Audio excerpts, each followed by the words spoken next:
Hi, welcome to Sunil Maths tutorial, Abstract Algebra Group Theory classes. Let us prove a statement from cyclic groups. See the statement. The order of the cyclic group is equal to the order of its generator. The order of the cyclic group is equal to the order of the generator of the cyclic group. Let us take capital G be a cyclic group. Capital G be a cyclic group generated by an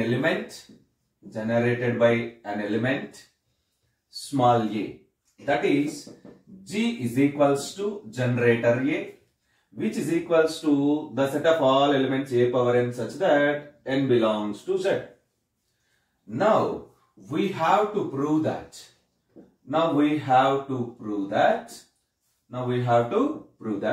Order of G, order of the group G is equals to order of the generator small a. It means the order of the group is equals to the order of the element. We know that order of the group means the number of distinct elements in the group G. Order of A means the smallest positive integer n or m satisfying the condition a power m is equals to e. The smallest positive integer m such that a power m is equals to e. That is the order of the element. Now our aim is to show that here order of the group is equals to order of A. We prove this theorem in two cases. Case 1. Let us take order of A is equals to n and n is a finite number. Let us take order of A is equals to n, comma n is a finite number. Let us take order of A is equals to n and n is a finite number. In the second case, we prove that order of A is infinite. Since n is a finite number and G is generated by A, then it is very clear a power 0 is equals to e, a square, a cube and so on, a power n minus 1 are elements of G by applying closure axiom. A power 0, a square, a cube and so on, a power n minus 1 belongs to capital G. We now prove that all these elements are distinct and these are the only elements of G. Observe that. Here these are n elements. 1, 2, 3, 4 and so on. These are n elements. We now prove that.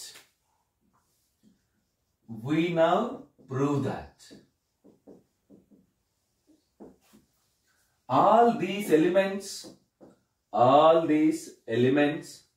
are distinct. All these elements are distinct and these are the only elements of G. These are the only elements of capital G. You have to understand this sentence. All these n elements are distinct, means they are different, they are not equals to one another. And also you have to show that these are the only elements of G. If these are the only elements of G, then automatically order of G becomes n. You observe that. If these are the only elements of G, it means G contains no another elements except these elements. Then order of G is equals to n. So right, we prove that. To prove that, let us take two integers, positive integers. Let I comma j are any two positive integers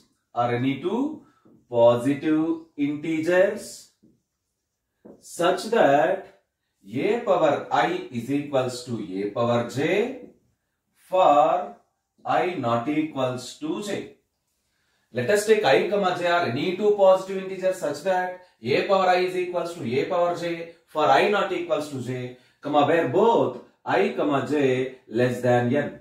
Where both I comma j is less than n, both are less than n. It means they are I comma j less than or equals to n minus 1. Observe that. Here, this is the important term, since I not equals to j. If I not equals to j, then there may be two possibilities.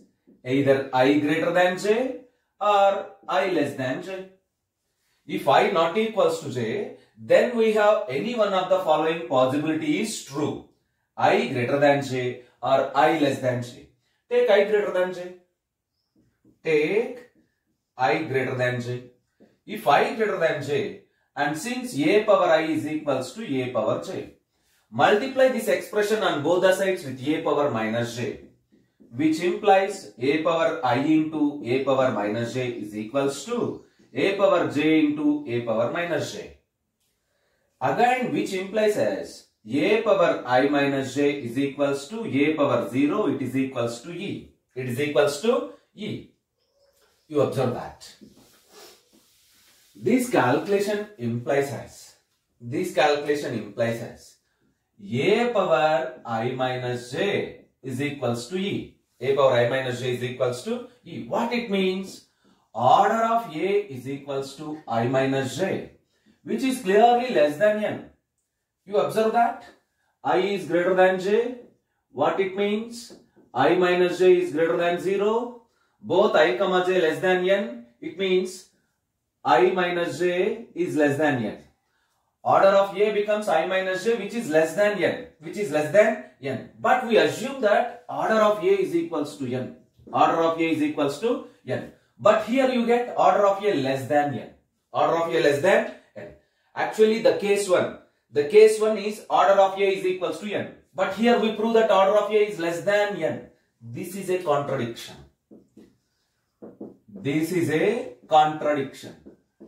This contradiction exists because of your assumption I greater than j. Therefore, I not greater than j.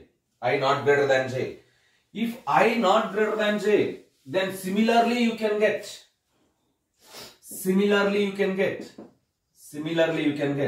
I not less than j.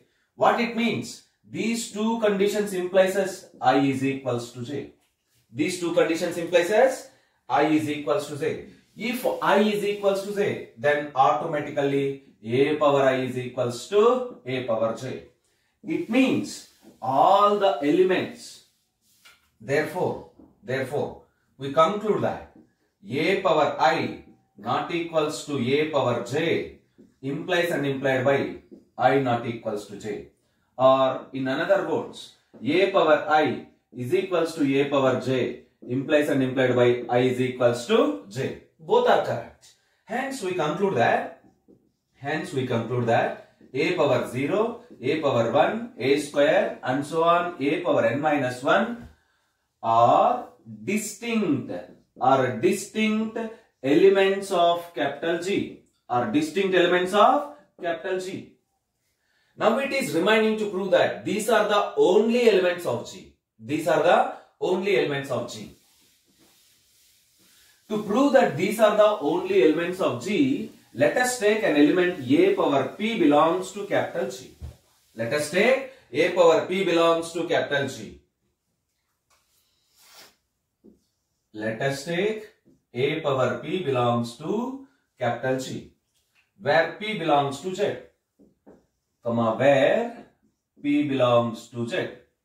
where p belongs to z, Observe that. By using division algorithm,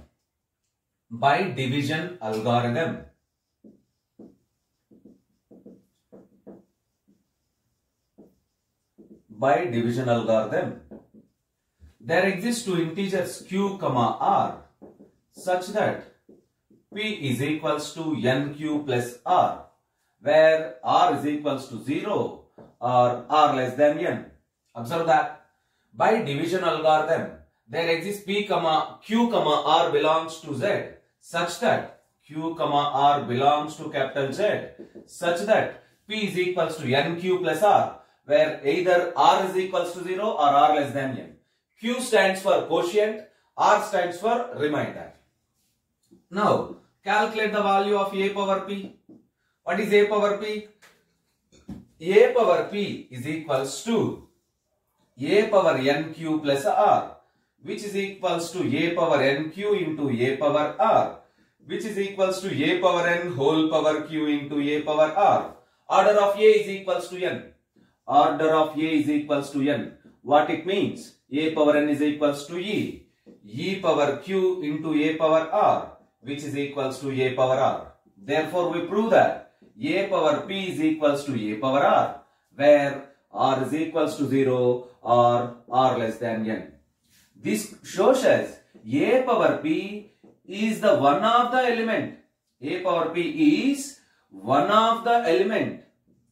One of the element among. A power p is one of the element among a power 0, a power 1, a square, and so on. A power n minus 1 belongs to capital G. We assume that a power p is an element of G. We prove that a power p is one of the element among a power 0, a power 1, a square, and so on, a power n minus 1. Therefore, from this calculation we conclude that. Therefore, a power 0, a power 1, a square, and so on, a power n minus 1 belongs to G are only elements of G. Are only elements of capital G. Let us count them. How many elements are there? N elements. Therefore, order of G is equals to n. Order of G is equals to n. These elements are distinct and these are the only elements of G. These elements are distinct and these are the only elements of G. Therefore, order of G becomes n. Order of G becomes n. In this case, what is n? Order of A. Therefore, order of the group is equals to order of the generator. Order of the group is equals to order of the generator. Right? We prove the same theorem in case number 2. Case 2. Case 2. In this case, let us take order of A is equals to infinite. Let us take order of A is infinite. You have to show that order of G also infinite. We have to prove that order of G is also infinite. To prove that, let us take small m comma n are any two positive integers, such that a power m is equals to a power n. Such that a power m is equals to a power n. So, which implies as multiply on both the sides with n minus n. A power m into a power minus n is equals to a power n minus n. Which implies as a power m minus n is equals to a power 0. Which implies as a power m minus n is equals to e. Which implies as order of A is equals to m minus n. And m minus n is a positive finite integer. Positive finite integer. Such that you can assume that here m is greater than n. M is greater than n. Which implies as order of A is finite. Order of A is finite. Order of A is finite. Here you observe that order of A is infinite. We prove that order of A is finite. This is a contradiction. This is a contradiction. This is a contradiction. Therefore, we conclude that a power m not equals to a power n. Here we assume that a power m is equals to a power n. That's why we get a contradiction. So, a power m not equals to a power n. Therefore, a power m is not equals to a power m means a power m belongs to capital G for all m belongs to z. For all m belongs to z. For infinite values of m. For infinite values of m. In other words, for infinite values of m. Therefore, order of G is infinite. Order of G is infinite. You observe that order of A is infinite. Therefore, order of the group is also infinite. From case 1 and case 2. From case 1 comma case 2. We conclude that order of the group is equals to order of the generator. Therefore,